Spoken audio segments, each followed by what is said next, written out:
Hello, everyone, and welcome back to the Forge podcast. Hello. This is episode 4. Episode 4, yeah. Episode 4. And I'm Tyler again. Trae. And today we are joined by Jude. And I'm Charlie. Also known by gamer tags KaBunga and Bonesaw. They're part of our Overwatch 2 varsity team. So we're really excited to have them on here today. You know, hopefully give us a little bit more insight as to the workings of Overwatch currently, because we all know the crap storm that's been over with Blizzard. Hey, we love Activision Blizzard Yes. around here. We love them so much. I play their games, so I love them. I'm a shill for China. All right, so I mean, how's your guys' varsity season been going so far? Because you guys have played somewhere around 10-ish games, Something right? like that. Something like that. Between UKY and the CH stuff, I think we're around that number. Yeah, we're upwards of 20 now, I think. Actually? Really? Yeah, well, it was 10 for the Swiss for OWCH. He's right, yeah. And we did I mean, more coming up next weekend. we did 4 for UKY. And then I think it was 3 or 4 for Oh yeah, because we had CCC. we've been doing we have several events that we do. The first one that we technically just finished it up was OWCH, which is Overwatch Collegiate Homecoming, which is like the spring session tournament. We barely didn't make playoffs for that, which is just Unfortunate. is really unlucky. The team that was ahead of us had 1% better strength of schedule, which knocked them up like one place above them. I've no animosity because of that. They're a great team and they're nice, so I'm not really bothered by it. That is insane. And then we had the what was it, the other event? It was the CECC Midwest. Yes, CCC. That's one of the big tournaments at the end of the year. It's a LAN in Arlington, Texas. It was last year. It changes every year. Oh, it it was changes. Atlanta 2 years ago. We went last year hometown, let's into go. Dallas. You're not even from Atlanta. I'm like 2 hours out of Atlanta. All right, we count it. If you're from the state of Georgia, you count as being from You count as Atlanta. from Exactly. And they haven't announced what it is yet, but usually they have regional qualifiers and then a couple national ones, wild card, and then there's some conference auto buys, which is going to be the biggest path for us to get in terms of that. Because to try and win our conference this year. Yeah, there's multiple qualifiers for this tournament. We participate in the Midwest one, which has some of the best teams in the Overwatch scene. It has Northwood, it has Maryville. Does it also have Redbirds? Or Redbirds? are they in a different one? I don't think they played in this one. They may not have, but The big ones were Ball State. Ball State, Northwood, and Maryville are all in this yeah. event, which are definitely all top 10 teams in the country just for all Overwatch events. Wow. So our qualifier is definitely a difficult one. But we can qualify also through our performance in ESC in the spring semester. And there are other qualification opportunities like wildcard stuff. Yeah, I mean, I think it really just depends on when those come up in terms of how busy we are. Right now, we're just looking forward to the Kentucky land, see if we can qualify for that, get out to that land. We're off to a pretty decent start. I'd say so. Especially, so we had 2 games yesterday. It was versus, what schools was it? I'm trying to remember off the top of my head. It was, Western Kentucky and then Cal Poly. Yep. And those are 2 very good games. So, we played them in Armstrong yesterday at around 2 p.m. And I was very excited about this because my parents are in town for Parents Week, and that's where I just was before this. And they were watching from the TV area by Red Zone by Armstrong. But yeah, so the main thing that we've been working on right now is improving our comm structure and our team coordination because we have a lot of really good pieces. I feel like every person, including our subs, are mechanically gifted players. We just are kind of in a weird stage of we have new freshmen, we have some role swaps. KaBunga last year was on tank and is now on main support. So we're trying to fit stuff into a new place. And I think this weekend was the first time we've started to hit our stride with stuff. There was definitely mistakes that were made. We lost, what was New Junk City, right? Yeah. To just barely a small mistake in positioning at the end. But we won both matches, and there's a lot of improvement that I think was made to win those. And I'm very happy about it because we can now, there are definitely teams that I've previously thought unbeatable that are now definitely beatable.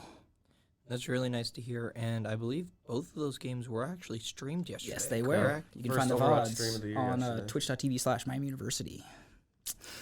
First stream of the year. Oh, and it's a yeah. win. You know, 2 that's wins just back to back. 2 wins. You know. Yeah. We had like 5 streams in a row. 3 of them were Valorant. 1 was Overwatch. Yeah. And 1 was Rocket League.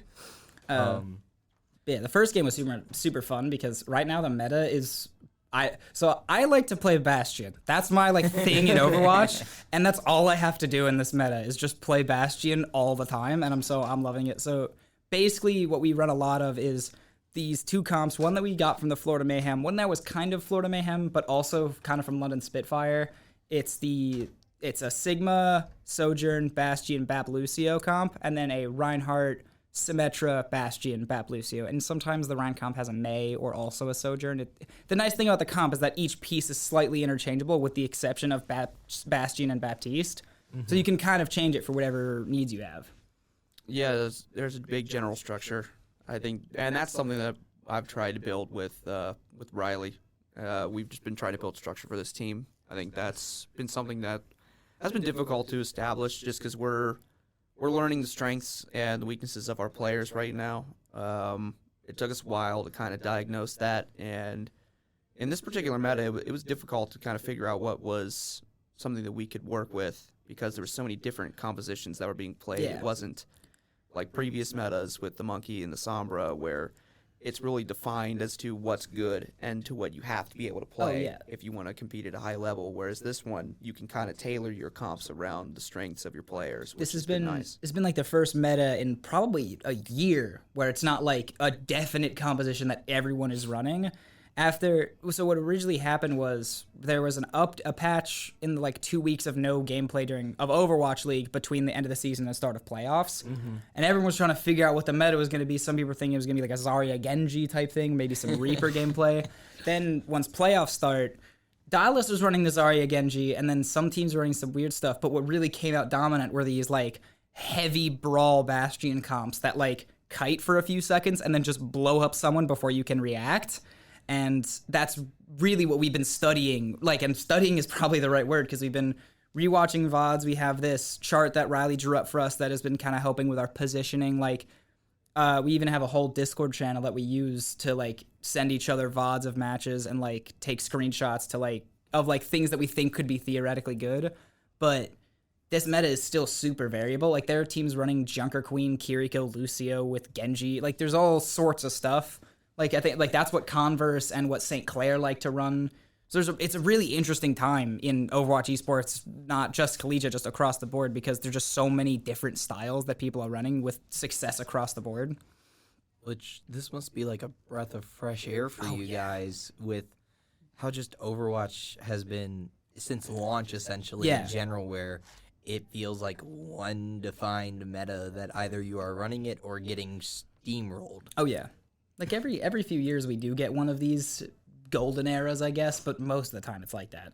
Yeah, I mean, I remember last year around the end of the spring semester, we were really able to put some variability in the comps we were running. Mm-hmm.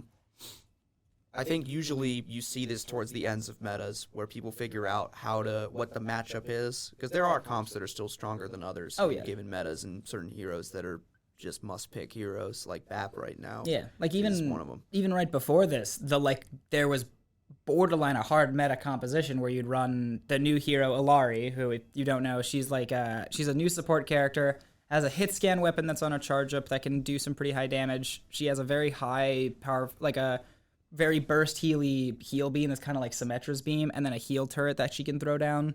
And her ultimate is essentially like a Raze rocket from Valorant, except it's also kind of... She's a very weird character and trying to describe how she works, but she's basically just a poke support character. That's all you really have to know. And the meta around that was Orisa, Sojourn, Torbjorn, Baptiste, and Illari. And that was basically what everyone ran. You would sometimes sub out the Torb for a Soldier maybe, or you could sub in a Bastion if you're me, really, because look, there's 2 Bastion players in collegiate that will do it outside of meta, and it's myself and this guy at Boise State, Plato. We're the only 2 players who like to do Bastion when he's not meta. Yeah, that's definitely true. It was a very hard meta looking for a while, and that's why I kind of like it when they don't change the game for a little while. I like the model they're currently doing, where each season's a couple months, you get a mid-season patch, and then they change it up at the end of the season. Yeah. to kind of address the strong characters and the underpowered characters. Yeah.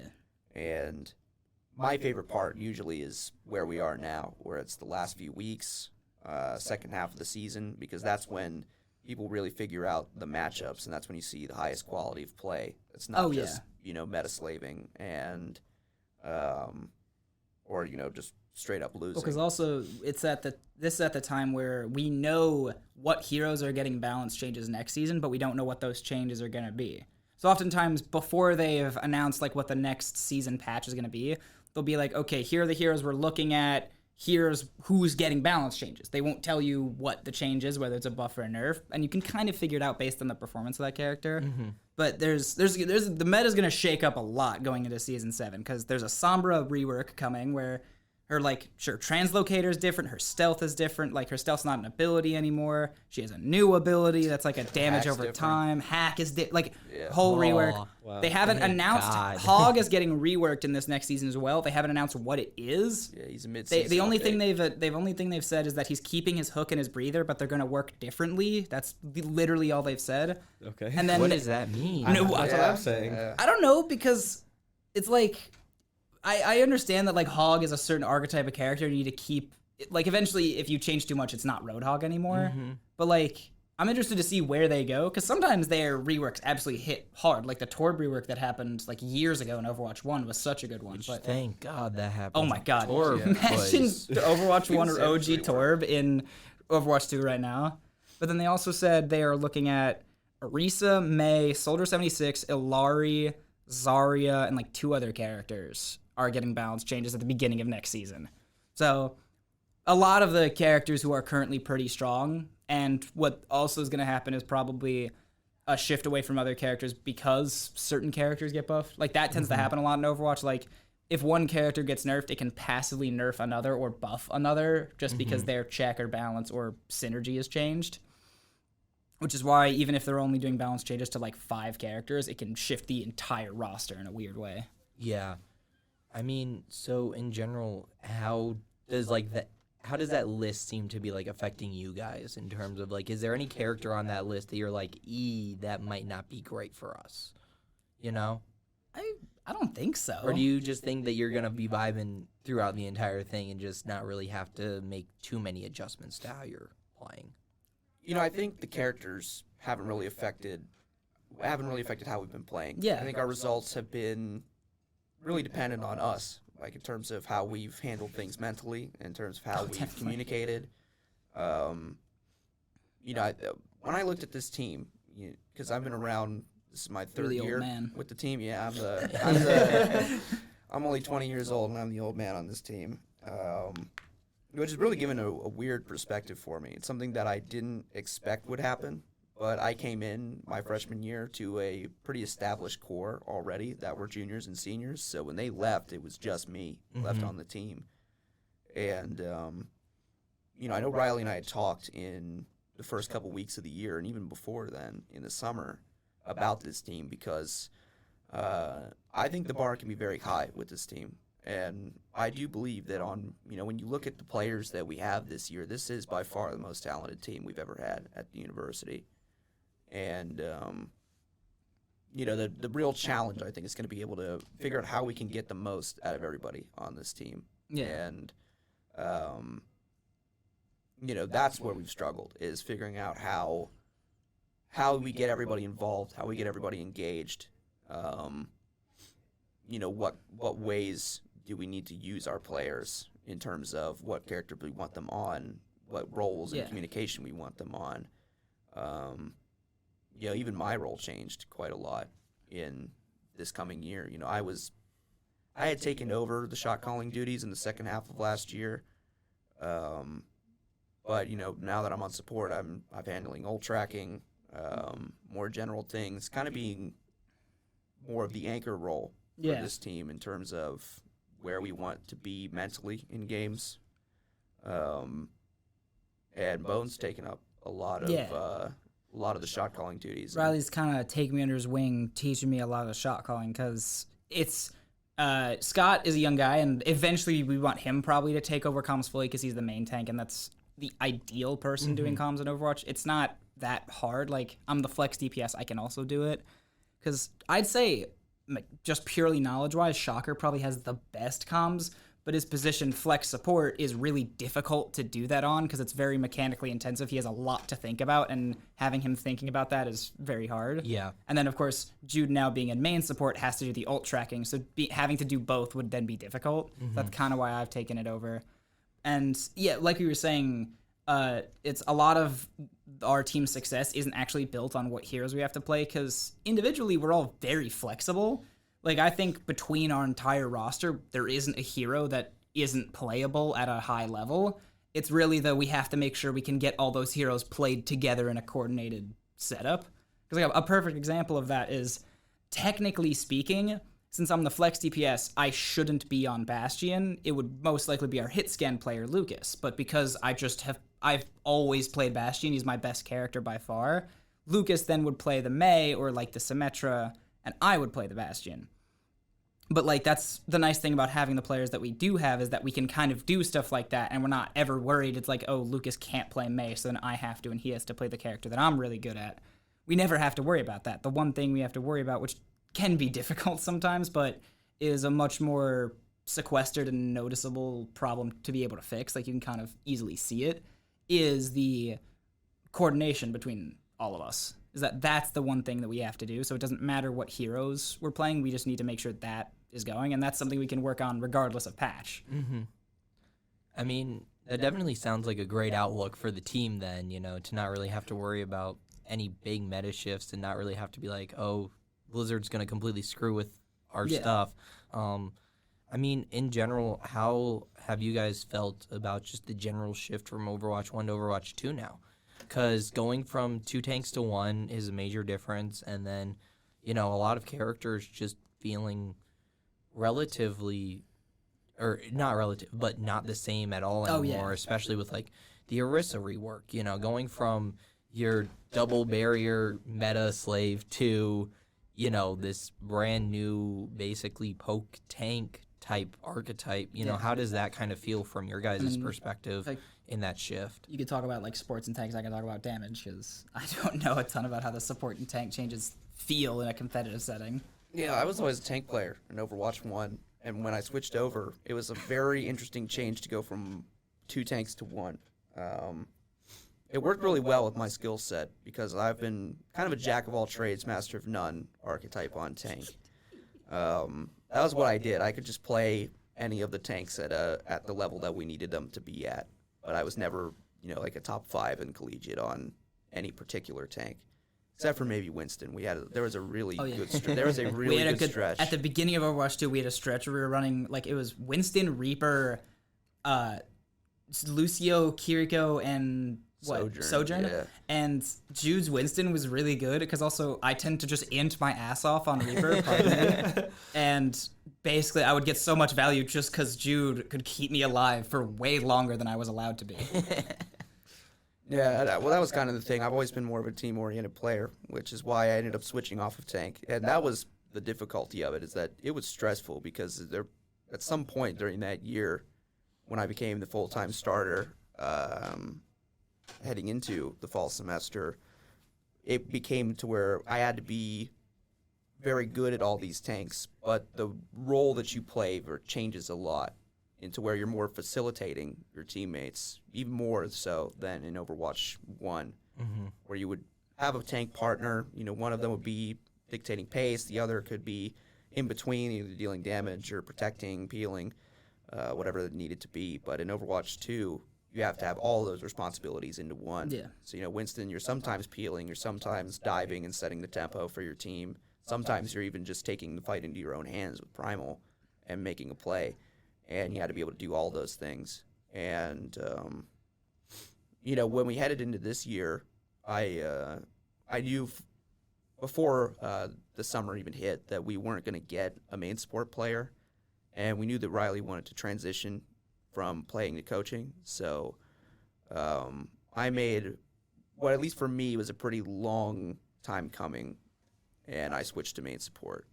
Because tank was stressful, man. It was. It is a stressful role, and my God, like there'd just be so many matches where I was sweating, and and I would just feel nervous before matches. It's literally tank in Overwatch 2 is like, you ever see that meme of the dude who's like typing at his keyboard and like sweating and he's like throwing his heads and like shaking? That's you all the time, every match. Especially in some of the metas that involve the newer heroes. Like Ramatra meta? Yeah, You had so Ramatra much you had to do. Yeah, Ramatra was really hard to pick up. Junker Queen, too. There were 2 different times in that year that we played Junker Queen, and that character was a big learning curve for me to pick up. Junker Queen and Ramatra are like the 2 new tanks that were introduced in Overwatch.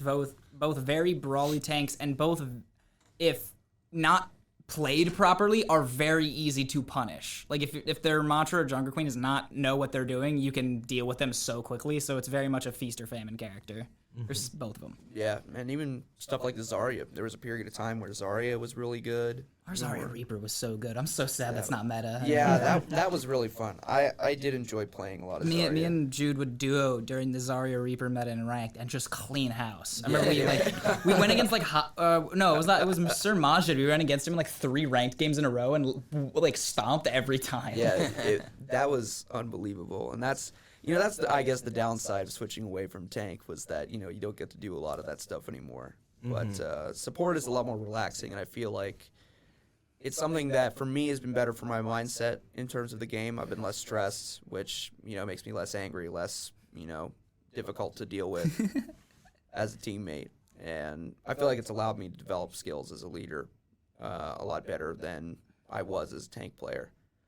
But more importantly, it's just, I don't know. I find it's been very fun because they keep adding a lot of support characters. Yeah. So there's been Kiriko, Laurie, and the real distinguishing roles between main and flex support have switched a lot, or have become a lot more blurred. Exactly. Yeah, that's what I was gonna say. It's like there's a lot more of a lot of the new characters kind of fit into both. Like I'd say.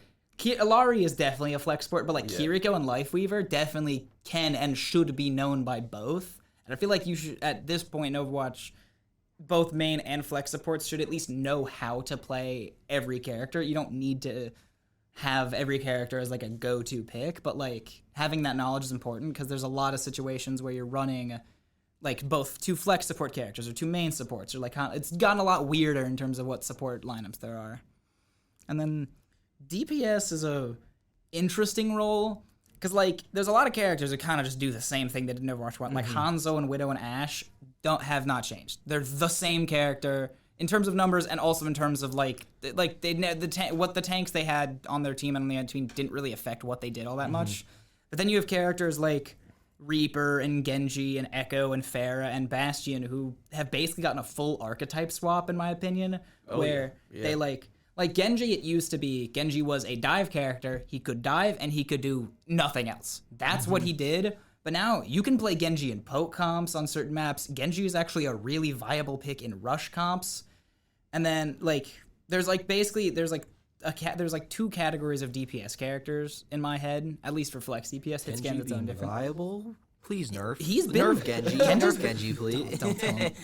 I don't even play Genji all that much, but I like when he's meta. Yeah, no, I agree. But Genji's fun to watch.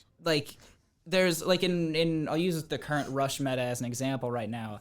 You have DPS kind of shifted into an archetype of a pressure DPS and a damage DPS. That's how I like to think of it. That's a term you're only ever going to hear from me because I make stuff up, but. In the current meta, your damage DPS could be like a Reaper, a Genji, or a Bastion. The point of their existence is to just dump as much damage into the closest person as possible in the shortest amount of time. And then your other DPS is oftentimes it's your hit scan, like it's Sojourn, but sometimes it's Mei, or sometimes it's Symmetra. What they're doing is they're basically just trying to force the enemy's positioning into the line of fire of that heavy damage or get your damage to the enemy in some way or shape or form. But the other part of that is that if the enemy does not change their positioning, they just die to that character. But that style of having your DPS lineup like that didn't really exist in Overwatch 1. In Overwatch 1, it was basically you had your 1 DPS that was a long range and could kill from far away, and then your 1 DPS that could probably kill from a slightly shorter range, and that was kind of it. And then there was character specifics and stuff like that, but that was basically the general archetype of every composition. And I really like how that's changed because I've had to practice and learn new characters. Like I have an alt account that I basically just play Tracer and Sojourn on just so I can get better at those characters.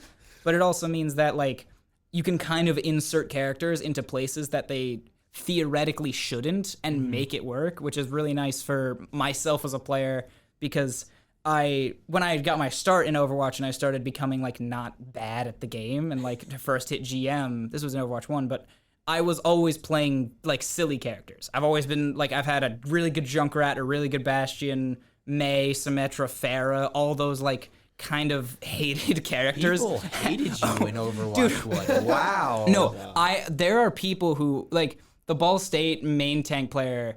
I used to have a lot of beef with him in Overwatch 1, specifically because of my hero pool. We've made up since then, like a long time ago.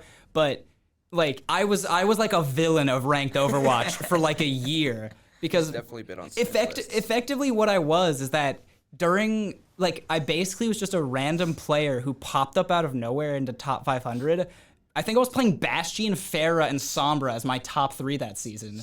And so, like, you go through, like, when you look at the top 500 leaderboards in Overwatch, you can see the top 3 most played characters for each person. So during that meta, it was like Ashe and Hanzo and I think Cass were like the 3 most played. So it's like almost everyone has one of those 3 characters. You may see a few others, and then you randomly get to this person who has 3 of the most hated characters in Overwatch. And so I very quickly gained a bad reputation.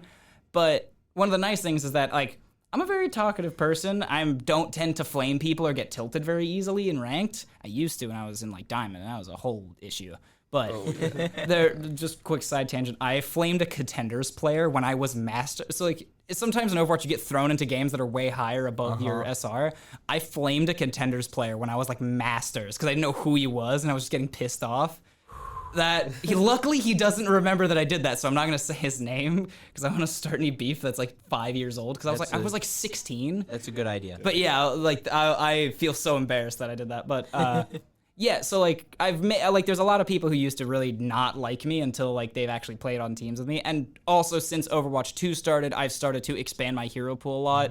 And even actually since last year, I've started to do that a lot because like I definitely had some attitude issues last year. They weren't entirely in my control, but like I did a lot of work over the summer to fix them, mostly because like me and Jude used to be like at each other's throats for a lot of spring semester. We've done a lot, like specifically me in fixing my own problems. Like I don't want to say that I fixed Jude problems because I didn't. I just fixed my own problems because I used to get very upset at a lot of people, and I didn't realize that was like an internal thing.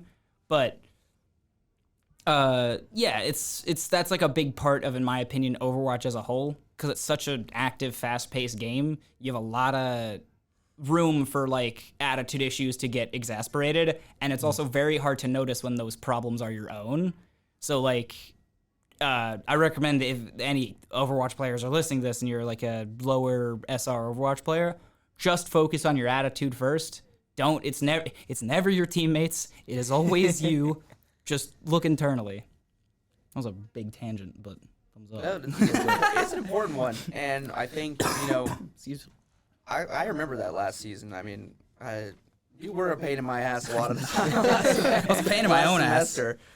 I'm surprised Shocker let me room with him after that.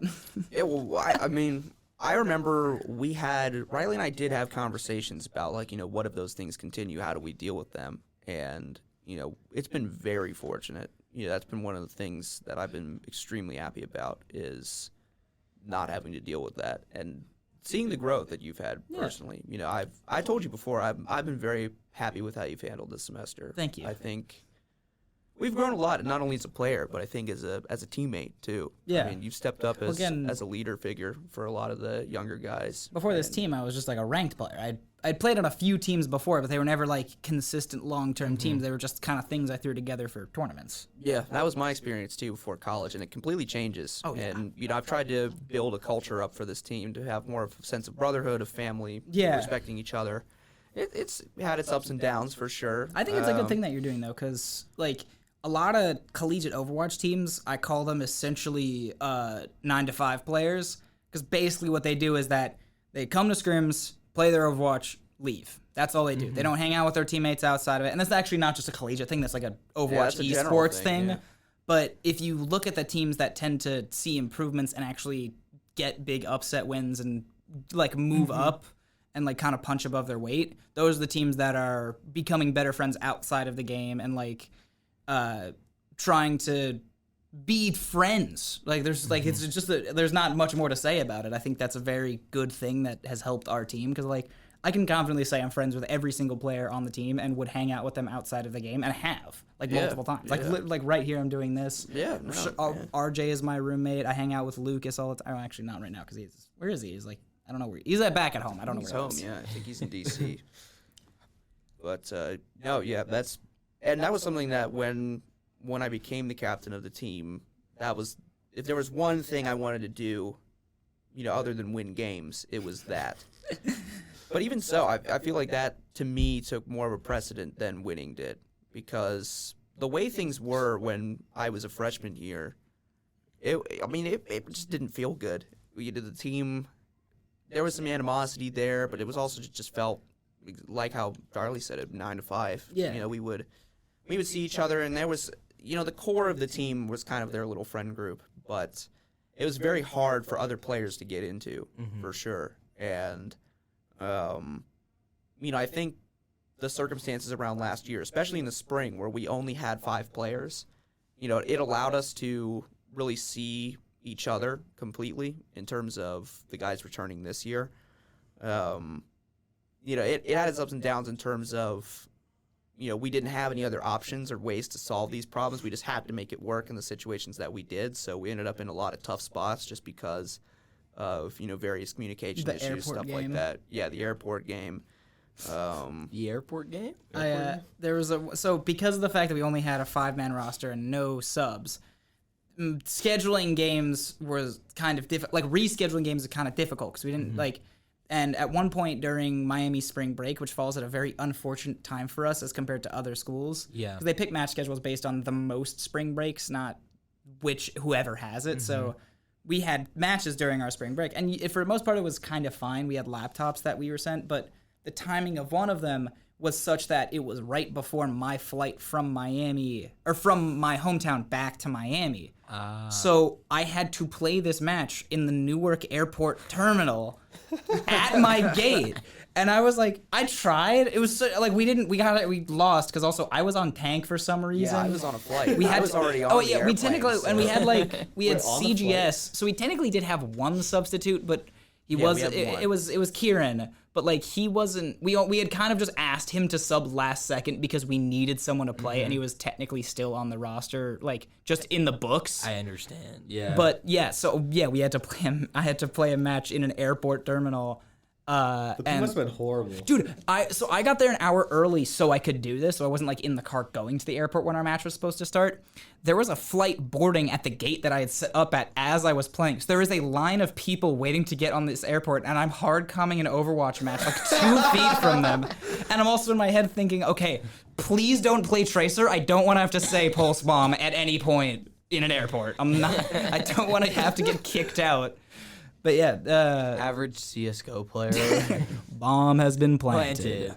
Yeah, there's got to be a screenshot somewhere. Oh, there is. Yeah, there's some screenshot. Lucas has it, I know, and then Kieran also does. How bad was the ping for that? Not bad at all. It was really? 30 ping on Wi-Fi in the airport. I don't know what they're putting in the Newark Airport Wi-Fi, but put it in every Overwatch and every esports LAN setting for the end of time because they got something. No, I had better ping than some of the people who were here. We had a lot of things that we had to overcome, and that semester was particularly difficult. We had to pull up Lucas from club. He had never played in a varsity setting before. We also had Jared, who was a sub, and he was kind of on he was in his last semester, so he's on the way out. Yeah.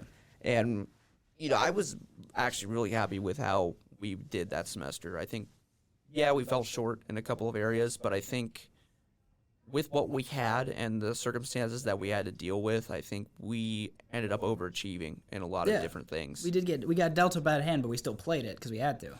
Yeah, no, and I think that's something that has really stuck to the returning people on this team, and you can tell in the way that they play.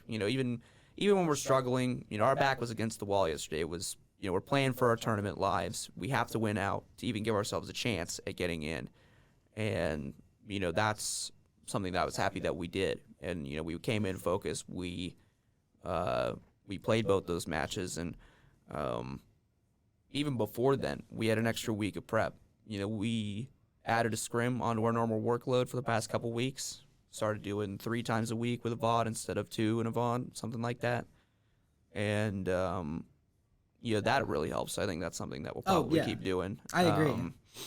And then it's also really helped with our really practicing up our subs. Because Lucas is out of town, we had to play our substitute hit scan player, Pierre.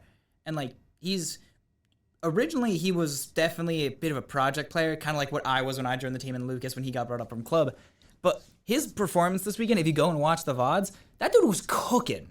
And he played a damn good series. He played so well. But that's the thing that I've been liking about him and Matt, who was our other substitute, our tank player. They are at every single scrim that we do. Regardless of if they ever get put in, there's a lot of scrimmages or matches where they do not play a single map just because that's the nature of being a substitute on a varsity team. But they're there every time, and they've gotten better to the point where it's much easier for us to put them in and get actual valuable practice and get actual valuable playtime for them. And that's something I'm really happy with because when I joined the team, I was joining when I chose Miami as my school. The Overwatch roster was going to be CCR, Heartache, you, Riley, Jared, Kieran, RJ, and Horthick. That was this, and then me as a substitute for Horthick. Then there's a lot of roster turnover at the beginning of the year that happened, and I got forced to basically play as a starter much earlier than I was ready for.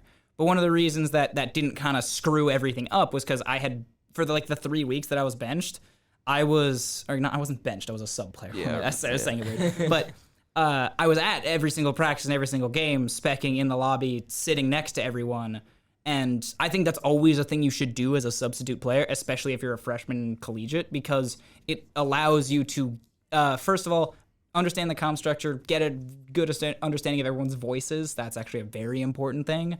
And also, it's a good place to learn. It's I was watching a very good player play my role, and there was a lot that I could learn from that. And I think that's one of the reasons that I didn't come in blind, and I think that's one of the reasons that Pierre and Matt have had such a solid time integrating with the roster. And also, it helps them, it builds attitude. Pierre and Matt are very good friends of mine, just because they happen to show up to every single practice and every single scrimmage. They're always there.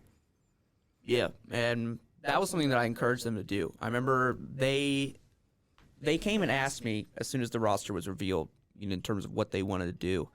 And I always leave it up to the players. That's something that, I've read books on it. I'm even majoring in this type of thing. I'm in sports management. So doing this kind of thing is what I want to do for a living.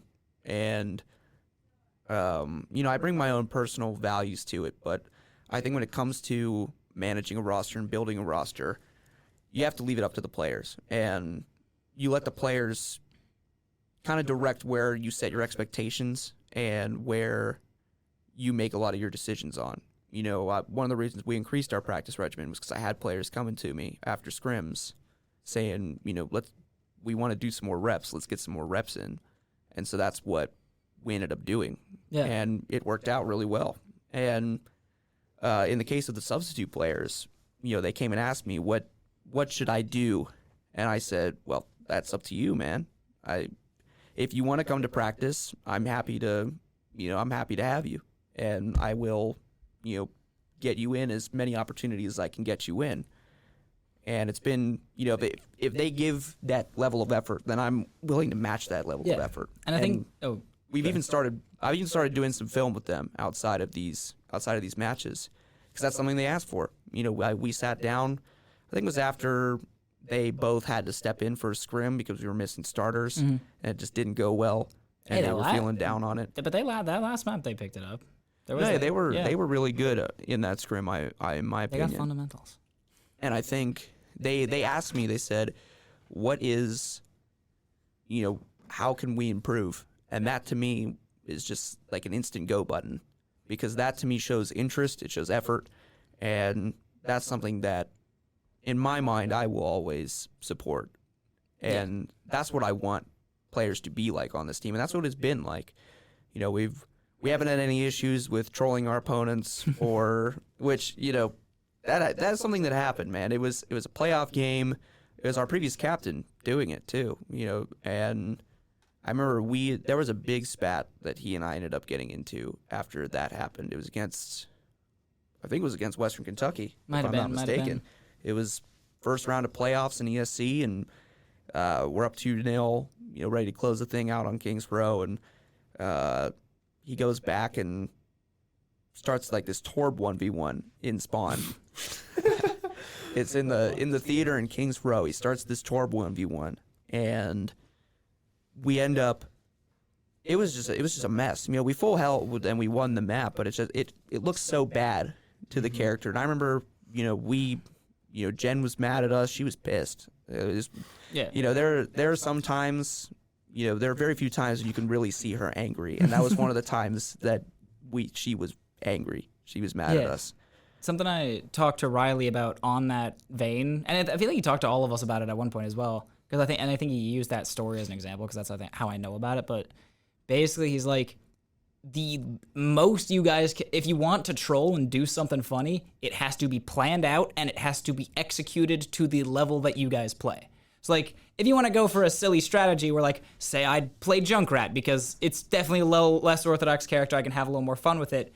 He's basically like, you have to have a reason you're playing Junkrat, you have to know what you want to do on Junkrat, and you have to be playing it as if it's a meta pick, basically. It's like and I really like that ideology around like doing fun stuff with the game, because it does allow us the flexibility, if we are playing really well in a match, to kind of let off the reins a little bit, have a little more fun, or experiment with new compositions. It's another nice thing it lets us do.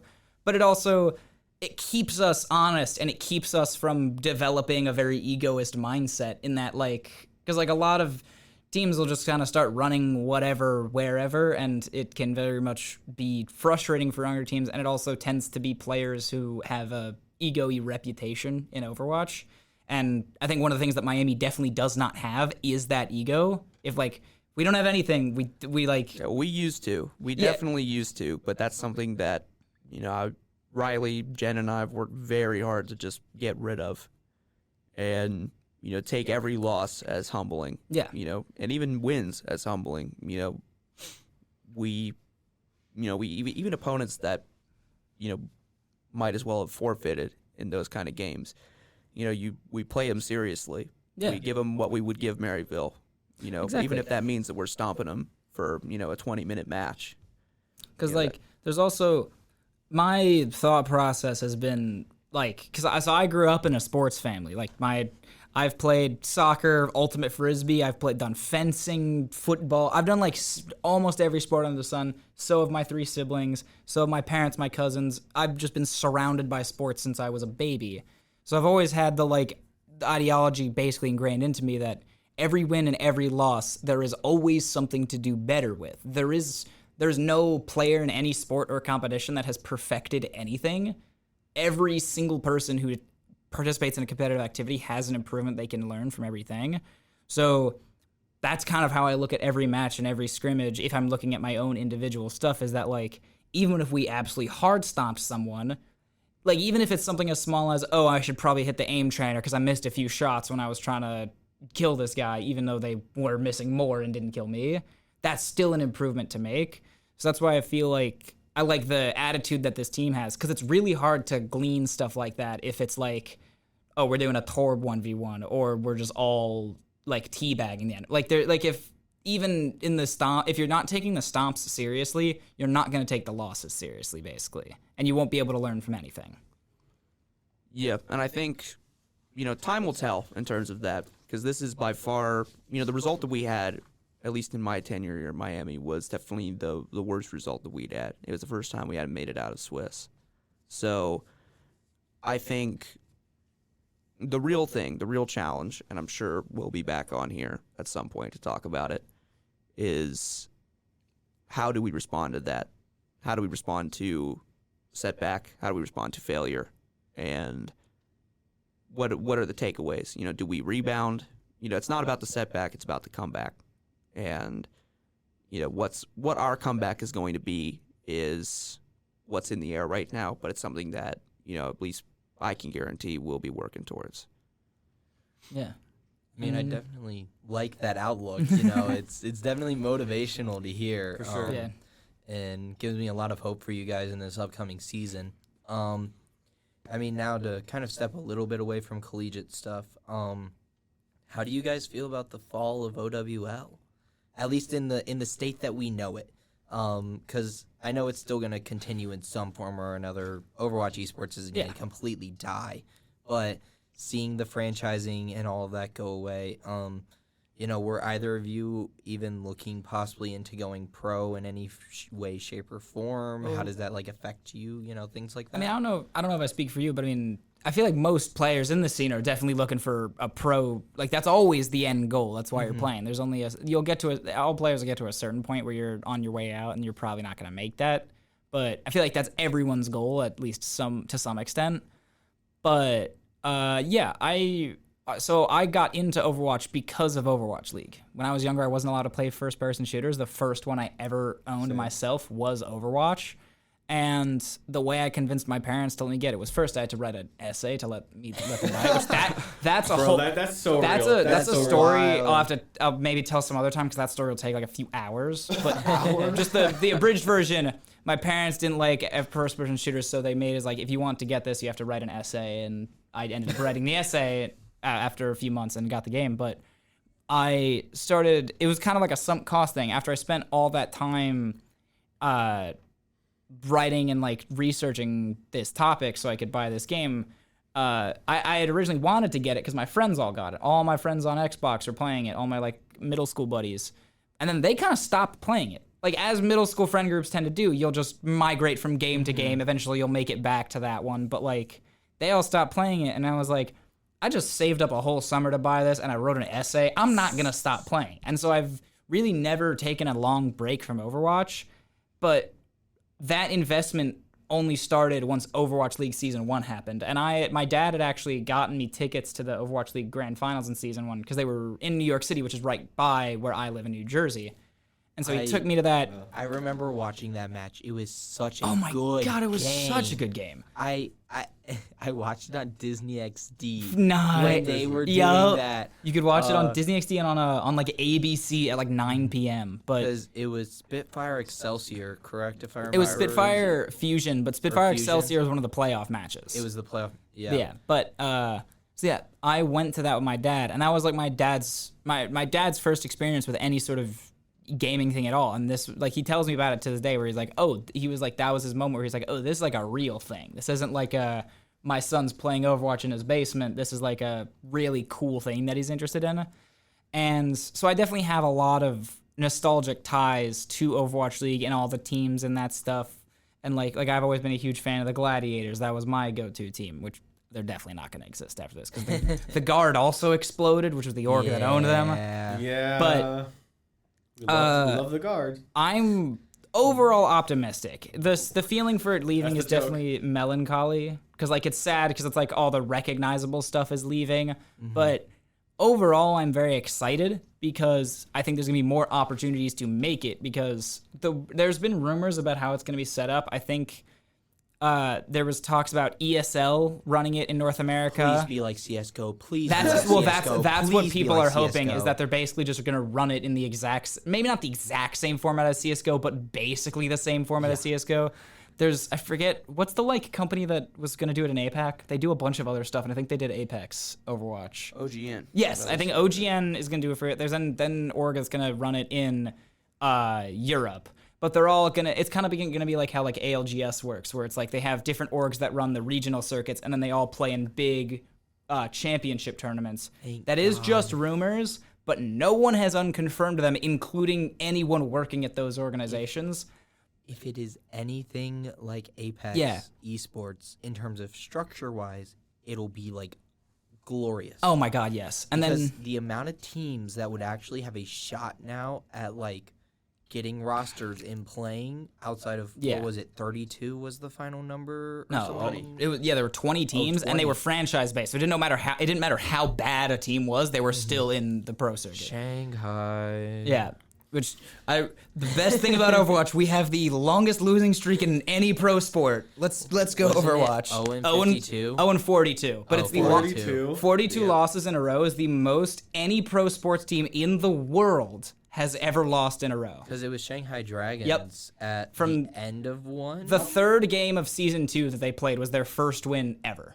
The third game of the second season of Overwatch League was the first time they ever won a game. And they were the very first franchise announced. That was the other thing. Oh, yeah. They were the intro to Overwatch League. It was like the first franchise, Shanghai Dragons. Yeah, I remember it was a the poster, McDonald's they had team. The skin with the May. McDonald's team? Their colors are red and yellow. Oh, yeah. So it's when like red, black, yellow. Yeah, when Overwatch League first announced, everyone was comparing all the roster colors to like different brands.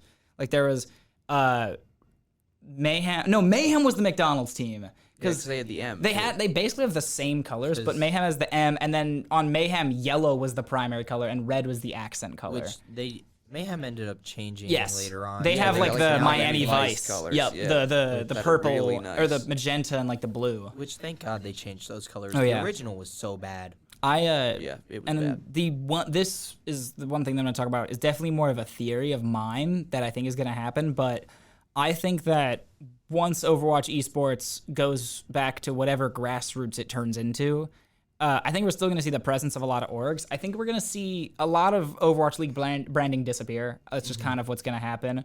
But I think there are Overwatch League brandings that are going to stay. Specifically, New York Excelsior, definitely, because they changed their entire brand name to NYXL, but that's kind of a cheat. Who owns that originally? Was it Envy that bought No, Envy owns... Excelsior? They're owned by the guy who owns the Mets. Yeah. So weird thing about Overwatch League teams, about half of them are just owned by pro sports companies, and then the other half are owned by esports orgs.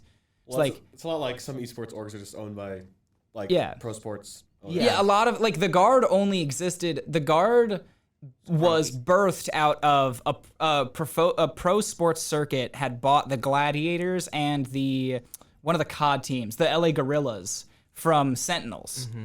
And they basically built up this whole esports section of the company that was then named the Guard, but it exploded because it was like Cronky Sports or whatever that Cronky tend to make Sports. terrible decisions. But anyway, I think that the main Overwatch League brandings that I think are still going to exist, I think NYXL will, because that's the org's name now. I think Shock will. Because Shock is interesting. Shock has a lot of fans in Overwatch that aren't NRG fans, that are just Shock fans. So I feel like you might actually lose popularity with that. I think what's going to happen is basically you just get rid of the San Francisco part of the name, and they're just the NRG Shock is just the name of their Overwatch team. And then I think that will also happen with the Toronto Defiant. I don't actually know who owns them, but Toronto Defiant have like the biggest fan base of any Overwatch League team for some reason. Like every time they do like Overwatch League will do these Twitter competitions where it's like, oh, if you submit a clip in an Overwatch League skin, we'll tally up which team has the most skins. Every single one was Defiant has won them for like the past year and a half by like the craziest margin. And it happened a lot during Overwatch 2 because Toronto Defiant basically cornered the Overwatch 2 TikTok market in terms of esports. Have you guys heard of this guy, Shell Bebop? No, I So have not. he's this Overwatch TikToker that popped up when Overwatch 2 started and kind of got its resurgence on TikTok. And his whole shtick was he was just making music videos of like the Overwatch characters doing silly stuff. He got a partnership with Toronto Defiant, and I'm 80% sure that's why they're so popular. But so I feel like they will still compete as the Defiant. Again, I think all the teams are going to lose the city names. I don't think they should have them to begin with. It's such a waste of effort. But I think those three will stay as the Overwatch League branding, but I think the Atlanta Reign will just go back to being FaZe. I think Dallas Fuel will go back to being Envy. I forget if Optic owns anyone anymore. They did at the beginning. I forget Optic who. got bought out by Envy, I think. Yeah. Like, I think Envy owns Optic. Oh, do they? Optic's in a weird I spot thought right now. didn't Optic originally own Outlaws? They own the Outlaws and then they sold. Okay, yeah. So there's some entertainment Didn't conglomerate Optic who get bought owns. out, but it's still like technically Optic. Yeah, I don't know. Optic's Yeah, Optic's really weird right now. Oh, yeah, I know, 'cause It's not like set in There was also like stone. the weird drama with that one dude who got like kicked out of the company, right? I'm not super knowledgeable on what happened. I don't fully I remember something along those lines. Yeah, I do vaguely remember what you're talking about, but that was a while ago. Oh yeah, no, sure. It's been like 2 or 3 years since that happened. I don't remember. That's why super clearly. Esports orgs have such weird drama issues. Like, yeah.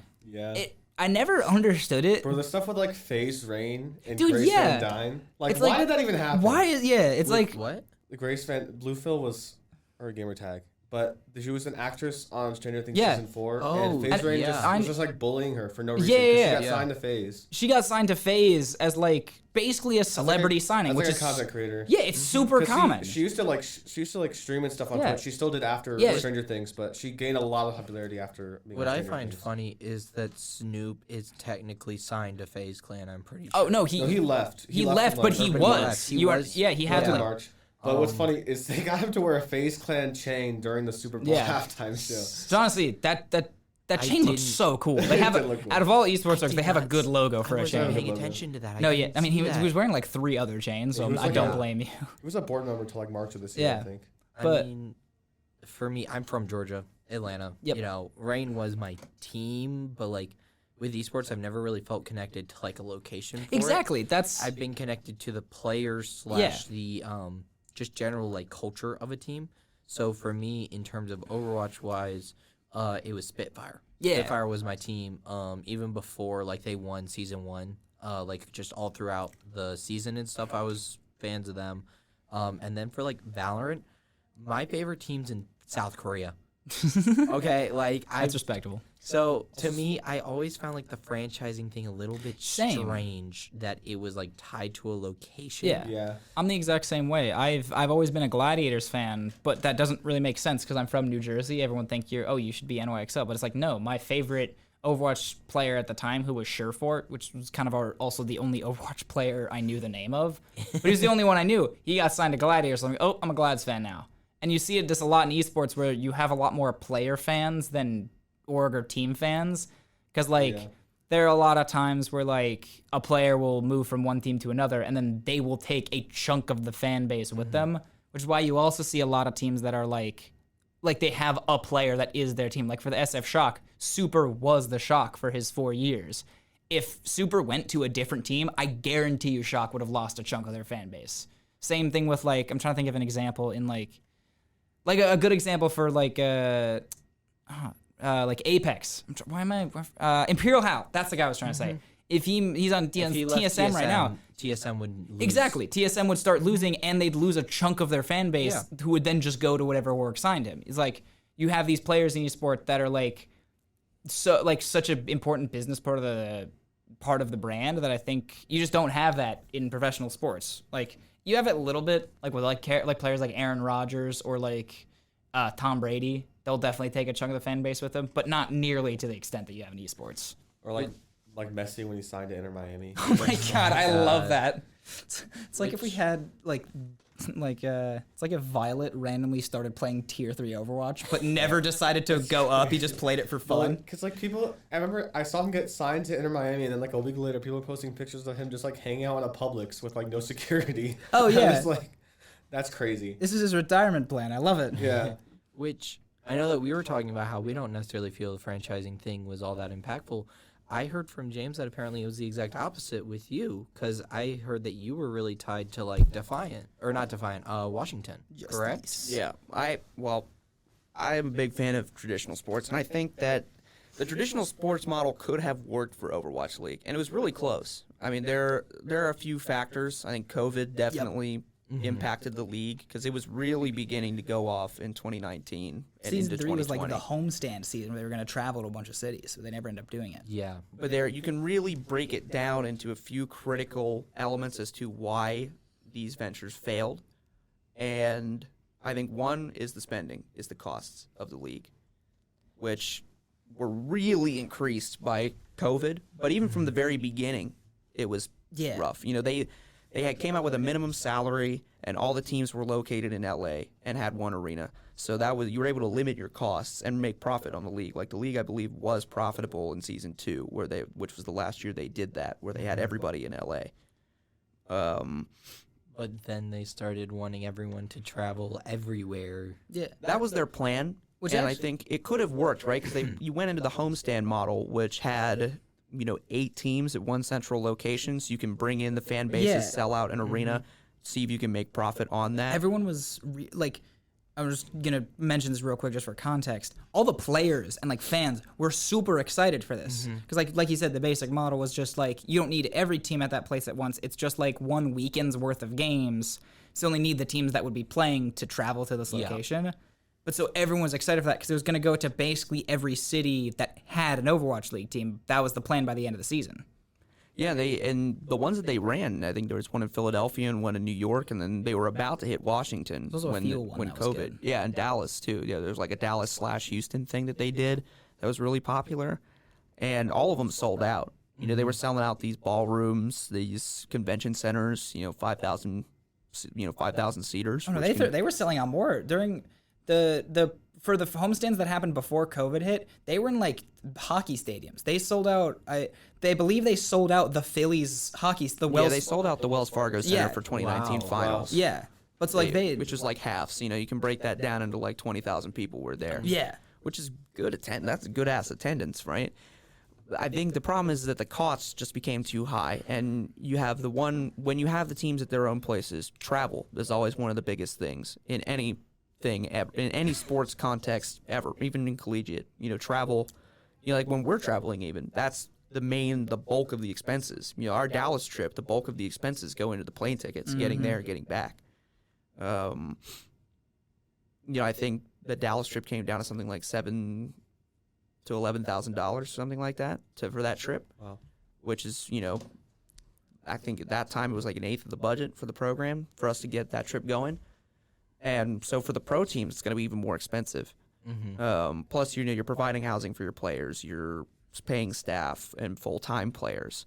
And the other big expense was, you have to rent out these places, you have to set up these places, hope people buy the tickets to these places, media coverage, all that sort of thing. Space. Yeah, practice spaces. A lot of collegiate tournaments don't have that, which is a little fortunate, but I get it. But the other part was these contracts. And this is where, as someone studying sports management, this is something where the league just went horribly wrong. There were so many of these teams were horrible in terms of management and player, in terms of asset management, money management. You have teams overspending a lot, in terms of the teams that are trying to go cheap. Yeah, you got to mention Boink though. Yeah, well, you look at players like Boink who are paid. He made something like $300K in total over 3 seasons. He had the third highest contract ever in Overwatch League and played 3 total games ever. Wow. Yeah, he was a sub player. There was a running joke about if you have a Boink contract, you're basically paid to do nothing because he was. And that's just wasting your money, right? Because you're not in a thing like the NFL where your salary cap is going up. You have a guaranteed structure to where no matter how bad your team is. When the Browns go 0-16, you don't lose anything. Your thing is you just go back next year and you do it again with the salary cap. you have a salary. You just run the next season back. Your franchise is not in danger in terms of your financial assets or anything like that. There are always going to be Browns fans, no matter how good or bad the Browns are. There are always going to be. There's going to be another NFL season. Even after major things during the Cold War, Cuban Missile Crisis, there were still NFL games. 9/11, there were still NFL games. The same thing doesn't happen for something like the Overwatch League. When you're trying to establish a league like this, you have to keep the costs low and try to maximize the revenue that you're making. Yeah. And with a franchise model, it can work because you tap into some of these local bases. You get, they covered really all the major ones. You get Shanghai, D.C., Seoul, L.A., New York, Atlanta, and all of these places. And they even had plans in the works for some of the places they didn't hit. There were potential talks about Australian expansion teams, a Chicago expansion team, and then I believe an idea for Hawaii expansion team. Yeah, really all over the place. And, part of the cost expansion was, I think, that the league expanded too quickly. You started out with 12 teams, and that was a good model. The weird part is that some of the expansion teams they brought in for the second year when they went up to 20 were really good teams that came in. The Justice were very popular. The Hangzhou Spark were very popular. Atlanta Reign were very popular. But they there were so many teams, which means, you have like 144 players in the league at one time, all making about 50K each. That adds up, and you have to pay for all these players, expenses, and all that kind of stuff. And Overwatch is popular. Back when it was on Twitch, and even this year, you're getting between 30 and 60,000 a stream, which is pretty decent. It's definitely and that's like the NA side. Over in China, it goes up a lot more. Overwatch has definitely settled into its location among like the popular multiplayer shooters out there right now. It's got its place, and it's not really going to fluctuate too much. But the reality is that they just made some very poor business decisions in terms of how much money they were spending. And you can break it down to things as little of as how much you're paying your players. Like Sinatra was a very good player when he was in the Overwatch League, but he was making triple the league minimum. Apparently there was a bidding war for that. Yeah. But that's just not worth it. Especially if you have like the roster that Shock had with like Shock had like one of the biggest rosters at the time. They had Sinatra, Super, Dak, Sinatra, Super, Nomi, Choi, Smurf, Violet, Moth, and their third support player, and then the second DPS. They had a giant roster. Yeah, also, it was a 12-man roster. It was loaded. Yeah, Violet or Sinatra was getting paid a crap. Like his was like a notable high contract, but it's not like the rest of the Shock were a low contract. Super had a pretty solid contract. Violet had a crazy good contract. They were like you had a lot of those really expensive teams that just had no reason to be that expensive. And I remember the only team ever at any point during Overwatch League's run to ever make profit was the Boston Uprising. They were the only team ever to be in the green for a year to make net profit. And that was because their model was they would take these minimum contract players, throw them against the wall, and they relied on the fact, which is the whole point of the franchise model, is that you rely on the locational base of people that you're going for. You get those people interested in your brand, and those people will follow the team, even if they're bad. There were still Boston Uprising fans, even though they were bad for over half the Boston league's is runtime. definitely a good place to try that strategy because Boston fans will be fans of anything with the word Boston on it, and That they is will so die true. for that org. That is why I love the people from most Boston. true statement I've ever heard about Boston. And that was they made profit because they sold off these players. Striker got sold off to the Shock for I think 200K, and Gamsu got sold to the Dragons for 500K.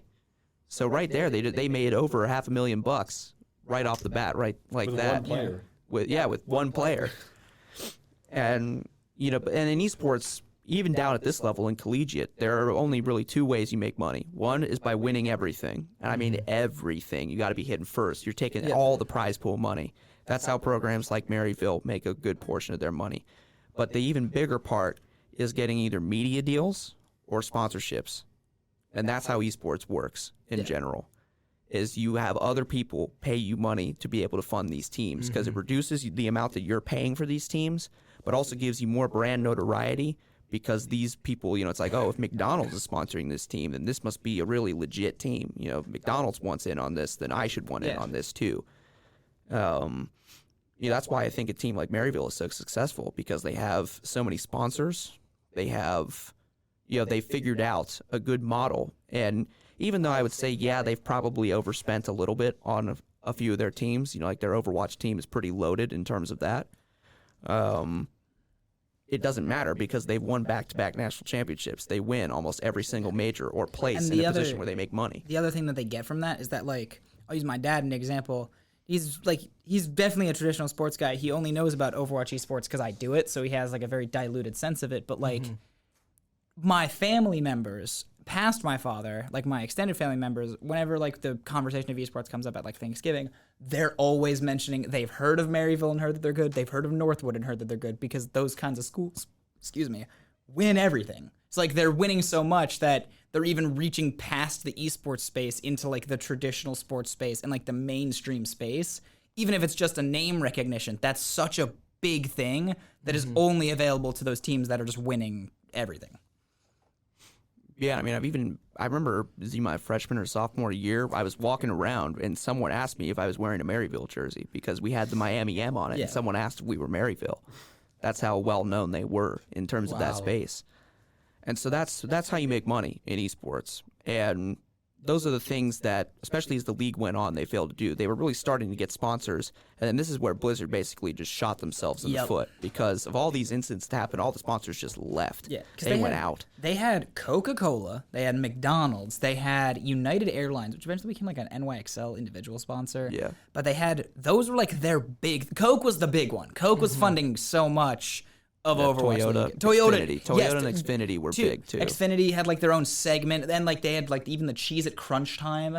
They had like all those like but they had like the traditional sports stuff of like they had these like sponsored segments and they had all of that. And even YouTube, YouTube did a $90 million deal over 2 years to have the Overwatch League on YouTube, which, you can say what you want. Sure, the viewership wasn't as good as it was on Twitch, but that is a lot of money to keep the league going, and it's probably the biggest reason by far as to why the league lasted this long. And like, because like people do say like, Overwatch League died when it left Twitch. It really didn't. Overwatch League totally could have existed solely on YouTube. You like see that in the space now where like streamers can move to YouTube and make the same or even more money. It's like, it's really not a platform distance. It was really just some really bad financial decisions going direct. Like it was bad financial decisions, COVID, and the lawsuit all happening in the 2-year span that just killed all of the money that Overwatch League had to work with in such a short period of time.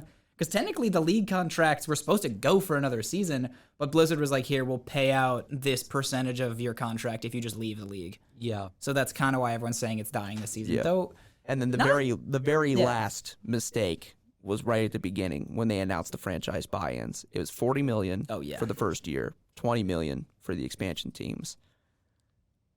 That already, it's like they set the cost bar already extremely high. There were teams that didn't even make half of that, didn't pay half of that investment into the league, and the league waived those fees. And that's also why Overwatch has that weird split of esports orgs and pro sports teams, is that there were only so many esports orgs that had the money to shell out for an Overwatch League team. Or they could even get a loan to exactly. make that money. That's why a lot of like traditional esports orgs had like contenders teams or even open division teams because you could not afford to buy a franchise spot in Overwatch because they set the price so high at the start for no reason really. I remember 100 Thieves with Nate Shot. They originally had wanted to possibly get an Overwatch team, but then the franchising costs came out and he was like, hell no, that's way too much money. Yeah. Ended up deciding not to do an Overwatch League team, and he almost didn't do a CDL team. Like, Nate Shot, the Call of Duty man. Well, because, like, almost did not a lot have of they set the price high for a COD lot of league, people too. don't realize that the COD League had the exact same format as Overwatch League. It was identical, just different game. Genuinely, COD League was not nearly as popular because COD had already had a thriving and definite set up esports scene. The only reason I think it worked for Overwatch is because it just came out and you could kind of build whatever you wanted. But yeah, COD had the exact same problem because COD League doesn't even properly exist in the same sentiment anymore. It already made its like weird transition over to COD League is in like a weird spot. Exactly. I stopped watching COD League following once Vanguard came out. Yeah. I watched a decent amount during Cold War. Too. COD's in a weird spot. I didn't like Vanguard. I didn't like Modern Warfare 2. Had no interest in it. Apparently the new one's not bad. Modern Warfare 3 is supposedly going to be good. They brought back slide canceling, like reload canceling, dots limit. Like basically every list of things that people were pissed they got rid of is coming back, as far as I know. Old COD players online were saying it's pretty fun, but like I feel like this happens every year. They're Yeah, that's why I'm tentative. It's just like people are like, it's so fun in the beta, but then like it's full once it's full release, people are just saying it's terrible. Because that is what everyone said about Vanguard's beta and like Modern Warfare 2's beta. It's like I didn't trust any of the Modern Warfare 2 stuff, though, because I saw that progression system, and I'm just like, nah. I don't want any part of that. I want to go back to Modern Warfare 2019 with OG Verdansk Score Zone. That was so much fun. That was so much fun. Yeah. But CDL was actually the one league that I found franchising really good for me. Because I already liked FaZe, because I was a CSGO FaZe fan. If you know anything about. Oh, yeah. That was like during FaZe Counter-Strike Golden Era when they had, it was right at the end of them having like Guardian, Rain, Nico. If you know crazy roster. The top roster, and it was right after we lost to C9 in the major, but I don't want to talk about that right now. But it was my team for CSGO, and I saw that the CDL stuff was coming up, and I was playing way too much 2019. Oh yeah. Way too much MW 2019. So I was invested. I was like, hell yeah, this is perfect for me. So I was watching, and they like became my team. Yeah. I went through and I bought like all the skin bundles for Modern Warfare 2019 and Cold War. I bought both of them, and that's like $20 each that I spent on just getting Atlanta FaZe skins for my character. Yeah. But it's like, you know, it can be like super positive in some ways, and other ways it can like completely ruin a esports scene in terms of how it's run. That's why I think CDL actually did something that I'm kind of pissed Overwatch League didn't do, is that like they like Atlanta FaZe and Atlanta Reign were sister teams that were both owned by FaZe, but like no one knew that Atlanta Reign was FaZe. There was only really one or two organizations where the Overwatch League team was like up front, and like the overall ownership org was part of their branding, and it was Dallas Fuel and Shock. Like NRG was like like the NRG logo was on like 80% of Shock graphics and stuff, and same with Dallas. But like for a lot of Overwatch teams, like when Optic owned the Houston Outlaws, no one knew that. Same with Atlanta. Same with a few other, like no one knew that Sentinels owned Gladiators. I can only imagine the amount of extra like viewers / like fans that OWL would have gotten had some of these orgs actually like put themselves on it. Because you tell your buddy who just has a very surface level understanding of esports, and like say you just started playing Overwatch together, you're like, oh, FaZe is playing it. They instantly kind of have an idea of who they're going to be watching, and maybe already have now a stake in the game that they're about to watch, even though they've never heard of this league. But if you're like, oh, it's the Reign, they're like, who the hell is the Reign? And you're like, oh yeah, they're this really good team out of Atlanta. You keep explaining, and they're like, yeah, they're also owned by FaZe, and they're like, why didn't you just lead off with that? Exactly. Why don't you just say they're FaZe? And you know, for as much as I like kind of hate that they did that, I also kind of like that they did that, because I don't know, it felt like they wanted to kind of shift away from the more traditional esport ideas, I guess, but like I don't think that necessarily was conducive to positive results. Yeah, I think you need to include. I think they needed to include the name that already had name recognition. They didn't need to necessarily make it the like primary name. Like you didn't need to call the Overwatch League team also the Atlanta FaZe or just FaZe, but you want to be able to bring your name recognition to this new section of your brand, and I feel like not enough Overwatch League teams did that, and you can obviously see the success of the ones that did, like Shock and Fuel being two of the most popular orgs for all of Overwatch League. And it did help that they brought their Overwatch roster over. Like the Dallas Fuel Overwatch roster was just the envious Overwatch roster with a few switches. Same thing with Shock. Actually, no, NRG didn't have a roster before Overwatch League, did they? They did, yeah, they did, but they brought in kind of a mixed bag of players in terms of what they wanted to do. I would just say it was really about, and the question that Overwatch League has never answered, and I think one thing that's been pretty damning for them is, who are you marketing to? You know, every league has to be, who are you marketing to? Yeah, there's a certain base of people, and you can either market to, you know, the one base you already have, but the question is, does the base of gamers around the world, which, you know, is mostly people, you know, at this point I would say like 30 or younger, right, or people who are actively playing and who know about this stuff or could care about it, are these people enough to give you the money that you need, or do you need everybody else? Yeah. And in a franchise model, the part of the reason that it makes sense is because you get everything involved. You know, you look at something like the NFL, Browns fans range from birth to death. Like, like there are 70-year-old Browns fans and there are 8-year-old Browns fans. Exactly. Whereas, and that's why I liked the franchise model, because, you know, my dad got into it. He's 50. You know, he played video games when he was younger, but it was stuff like, you know, Mortal Kombat, the arcade version. You know, it was, and that's how you could get other fans involved, people who previously didn't know. And that's why I liked that branding thing. And I thought it was actually a pretty decent decision to go away from the esports brands, because you could have the potential to put yourself with a location, which is the whole point of the franchise model, is you're not putting yourself with a corporation, you're putting yourself with a location. Yeah. You know, the corporation can be a sponsor. You can put that on your stadium. You can put that on your jerseys, wherever you want. You can make that connection through that way. but you're creating a brand and you're creating it with the location. And so Yeah. for these individual brands, you have to resonate with the people that you're resonating like, to. Yeah. Something that was basically the end game of Overwatch League, which probably would have ended up if Overwatch League went where they wanted it to and was able to get properly set up.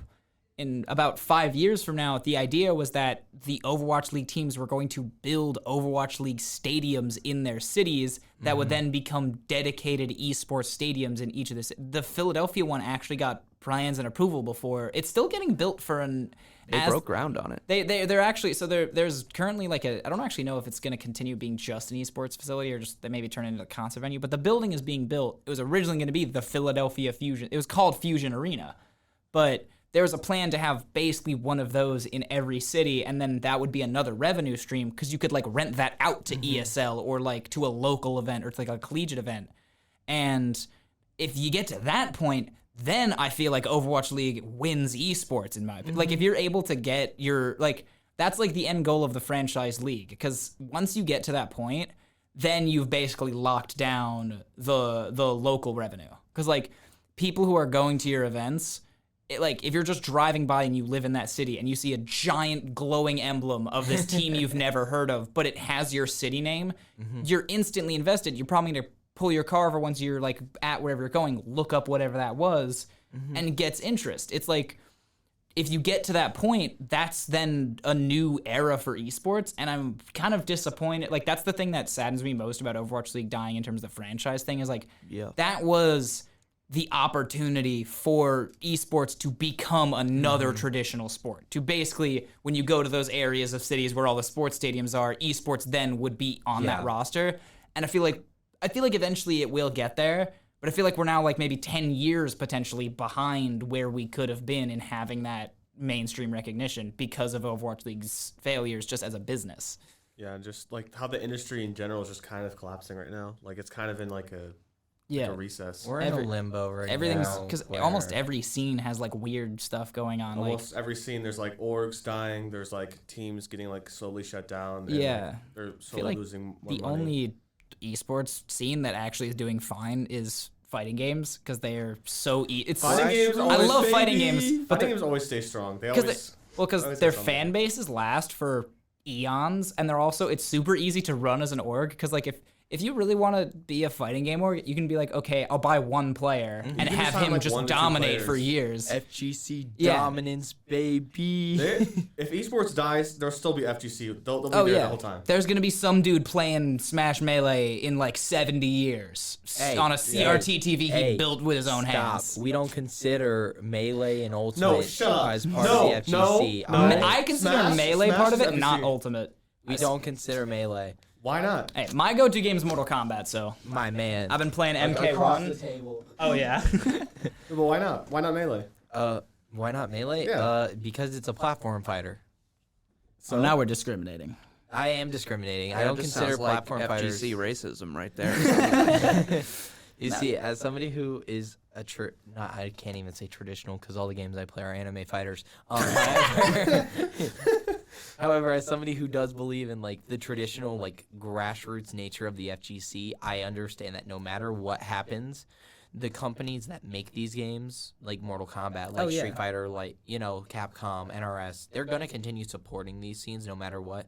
Nintendo, on the other hand, Well, that's the thing about fighting games is that why I think they're so successful is that it doesn't matter if the company that makes the game absolutely loves the scene or if the company that makes the game is actively trying to kill the scene, it won't die. Yeah. I hate it because Nintendo has the scene that every company wants. They can sit there and do nothing, and their fans will just carry it. But Nintendo's actively just destroying their scene. Yep. No, It's so legitimately, annoying. I don't get it either. I It's don't. so Nobody they will run gets it. They did an esports event for Super Mario Maker 2, but will not sponsor their most esports ready Same with Splatoon, game. they do invitationals. They did Ultimate Invitational when it first came out, but after that, it's just But also, did you see that? Did you watch that Ultimate Invitational? It was not. It had items items. on. It had Yeah, all it had items on. stages. I It think was- there was. I think also it was four. I think it was four. One. It was a battle royale. 1v1v1v1. It wasn't. No, it Yeah. was. I remember it because I believe 0-1. 0-1. Which that was before Yes. all of. Yeah. He was my go-to Smash streamer. Bro, I too. watch this content all the time. Lay up, lay up, You ever see that Is he clip of? dropping in the rankings though? Like No, globally? he's still the best. You ever player see- in the he's world. still the I don't- best? I don't care if he drops in rankings. He still can beat. He's like literally fake- he's- anyone. I feel like I feel Faker. like most people think. I feel like I saw a ranking recently where like Akola and Spargo were ranked higher than him. He might be dropping in rankings, but I think that's partially because he's not going to as much stuff anymore. Yeah. But he's also, he's like the he faker. He is faker of Smash. Exactly. Like it doesn't matter. Or I don't. There's not really an Overwatch player that's like comparable. The closest, Prophet. the closest we had is Prophet, but Overwatch didn't last long Yeah. enough as Yeah. as one it's hard to scene. say. Give I us mean, 5 years. We'll He's- have something. He's for like you. the scump of Smash. Yeah. You know, like he is. He's the ever player, present ever. He's like Sonic Yeah. Fox. Oh, A Sonic Fox, literally Sonic Speaking Fox. of Scump, did any of you guys watch the off season too? The Optic tournament that was run? No. No, Okay. I did not. I just saw some stuff on Twitter about it, but it was like they ran a Melee, Black Ops 2, Guitar Hero 3 like tournament. What a lineup of games. And I think Scump was on the BO2 team that won. Yeah. But Opsa won Melee. Miami's gonna be doing a tournament. We have Candy Crush, we have foosball, and we have tic tac toe. So me and Trae may or may not be going through an idea currently. We haven't talked to anyone about We're this. supposed to bring it up at a Forge meeting, but I don't know how you bring it up at Yeah. a Forge meeting. Where we want to possibly run a random games tournament with as many varsity players as possible. Oh, I'm all Where for we that. pick some of the most random games that you will see in your life. That our goal is to have it so nobody's ever played some of these games, and basically Oh, just try me. have it streamed for like an 8-hour I long played. day or something. I played the Deadliest Catch Wii video game. I've played like every video game. At That could one be point. fun. Yeah. That's like the idea that we keep. We have like a full list of like games that we've like thought about as being like funny. The way you should What was do it? it is that you should have before every match you spin a wheel, like so you know who you're playing against, but you have to just see what you're gonna play. Yeah. Well, I don't know about games no one's ever played before, but the goal is just to not have any games in yeah. similar genres to like what they're like. Like if we have like we have Smash older players, we're not gonna throw in like Brawlhalla because they'll just dominate Yeah, anyway. or like us if we played like Overwatch versus Smash and we played like we played like Paladins. Like we're just gonna clean the house at that. Does Yeah. Paladin still exist? Is that Yeah. game It still does. alive? It It still exists. You can play it. If you want, Doesn't mean anyone else is playing it, but you can do it. it'd be funny if like Overwatch League dies and Paladins just like, you know what, we're trying to hand at this Paladins League. Oh God. But I mean, I am like really excited to see what this season can bring for you guys, and excited to see where it takes us, or takes you guys, I should say. We're definitely going to be cheering you on. I am excited to possibly be helping out with some of the streaming for you Awesome. guys at some point. I know obviously we have our casters The kind of Dream set Team in cast. stone. Oh yeah. However, I talked to Dutch already, and I think I'm going to try and learn how to spectate. So who knows? Maybe one day I'll be spectating for you guys. But is there any like shout outs you guys want to do, socials, anything like that? I mean, on Twitter, on Instagram, or on Twitter, on TikTok, on Twitch, I'm Bonesaw_OW. I'm all there. And then I don't have any other socials. I was gonna go somewhere else with that, but I said all of them. Yeah, I mean, I'm pretty much just KaBunga OW on everything. Yep. You know, Twitter, Twitch, YouTube, Instagram. Yeah. I already said OWCH is over. Is there like any like big stream tournaments that are coming up you want to shout out? Or like any LAN events? I don't know if Kentucky is being streamed, but that's the last thing we've got this semester, at least so far. So, And then I'd recommend checking out all the players' individual Twitch streams. You can find them like through everyone's Twitters. There's a Miami roster announcement that has all our and Twitters. it should but, be linked on the website, Redox.gg. redox.gg. Yeah. but any games that aren't being streamed by Miami or aren't being streamed by whatever tournament we're playing in, at least one of the players tends to stream it. I've streamed a bunch. Shocker streamed a few. So there's always some way to watch our events if you would like to. Yeah. And it's not really relevant, but I have something to shout out. Miami Evo was just announced. It's the big fighting game. It's Smash tournament happening October 27th. So if you're listening and you're interested, you play Street Fighter, Guilty Gear, Mortal Kombat might be there. Please tell me this. Ultimate I've been Melee, playing so much. Ultimate Melee. There might be some single My doubles Baraka's ultimate crazy. happening. So just keep an eye out. I know Smash Club Twitter will be tweeting stuff out, but just come if you can. Mortal Kombat is so in the air right now. Like, there's some people from Fighters Guild that are like wanting it really badly, but I'm not sure about how like the scheduling stuff is going. I With know it. Street Fighter want 6 it and so Guilty Gear is bad. definite, but I don't Yeah. know. They're still deciding about Mortal Kombat. Because I think part of the issue might be getting enough setups to be able to No, yeah, run that a makes full sense. tournament. However, they definitely want to do it. So I will be there if there's Mortal Kombat. I'll probably be there. I won't play if I don't. The only fighting game I really play is apparently Mortal Kombat. Somebody posted an announcement on Twitter, and apparently there's like a player from Columbus who's like top 10 in Ohio who might show up. So that's for what? for Miami Evo. Well, Well, no, we already got the top two. We already got third and fourth in Ohio Yeah. at Miami. I'm gonna bring out the Bonesaw hero in this match tournament and clean up. Bonesaw hero. I live and die by the down B. Bro, let's go. Top deck down. Oh B. no, I played against one of my Overwatch teammates, Pooter, who was potentially going to be on the Smash team before he joined the Overwatch team. That man beat my ass in bracket. I either Yeah. he plays Little Mac. I either roll him or get cooked by him, just depending on whether my Yeah. down B is good. And if Doorstop shows up, then that bracket might be a told story. at That this point. man cooked my ass in bracket. Bro, I was out here trying to like space and stuff. Nah. He's on Puda right now. He's got that 1-2. But I mean, thank you guys for coming out today. I really for coming. appreciate it. Thanks for October having us. 27th, show up, please. And this should be next Monday, hopefully. Yeah, next this week. Is posted. So, So thank you for coming. Sounds good. Thank you for having us. Next week, looks like we'll be probably having some Rocket League players on the pod. Rocket So, League. Rocket All League. Car freshman soccer. team. You guys are going All to be in first- for a I treat. mean, car soccer. I know two of the starters. So I mean, You know, we get Should to be talk about Risky getting frisky Why would I play Rocket League when I can just do that with my car in real life? that's what I'm saying. with I can- children. I can hit both of my cars. okay. Rocket League in real life, but the ball is children in a giant Yeah. hamster wheel. The boost pad is the Bud Light in my cup holder. On that These note, damn children, I've got places to be. On that note, thank you for watching, and thank you guys for coming on. It was a great time, and we'll see you guys next week.